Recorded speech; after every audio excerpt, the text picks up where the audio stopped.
নারায়ণনগর না, নারায়ণনগর দক্ষিণ রাধানগর। আজ আমার পৈতৃক বাড়িতেই আমার পিতা অ্যাডভোকেট বাদশাহ আলম চৌধুরীর এবং আমার মা মাসুদা বেগমের মৃত্যুবার্ষিকী উপলক্ষে আমরা সামান্য জিয়াপদের আয়োজন করেছি।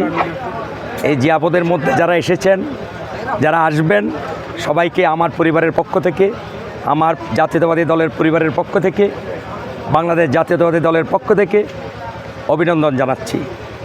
সাথে সাথে পবিত্র ঈদ উল ফিতর উপলক্ষে রাঙ্গুনিয়ার সাধারণ জনগণ এবং জাতীয়তাবাদী পরিবারকে আমি ঈদ উল ফিতরের শুভেচ্ছা জানাচ্ছি। ঈদ মোবারক। এবং আজকে এই আয়োজনের জন্য আমার এলাকার ছোট ছোট ছেলেমেয়েরা যে কষ্ট করেছে গতকাল থেকে, আমি তাদেরকে আমার পক্ষ থেকে, আমার পরিবারের পক্ষ থেকে ধন্যবাদ জানাচ্ছি। অক্লান্ত পরিশ্রম করেছে আমার ছোট ছোট ভাইয়েরা, তাদেরকে ধন্যবাদ জানাচ্ছি। এবং আমার জাতীয়তাবাদী পরিবারের বিভিন্ন রাঙ্গুনিয়ার বিভিন্ন অঞ্চল থেকে যারা এসেছেন, ওনাদেরকে আমি অভিনন্দন জানাচ্ছি আমার পরিবারের পক্ষ থেকে।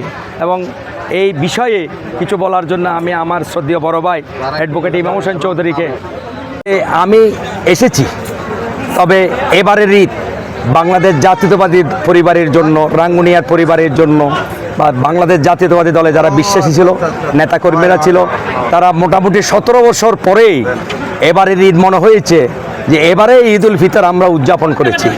সুতরাং সেজন্য আমি বাংলাদেশ জাতীয়তাবাদী দলের পক্ষ থেকে রাঙ্গুনিয়াবাসীকে জানাই সাদর অভিনন্দন।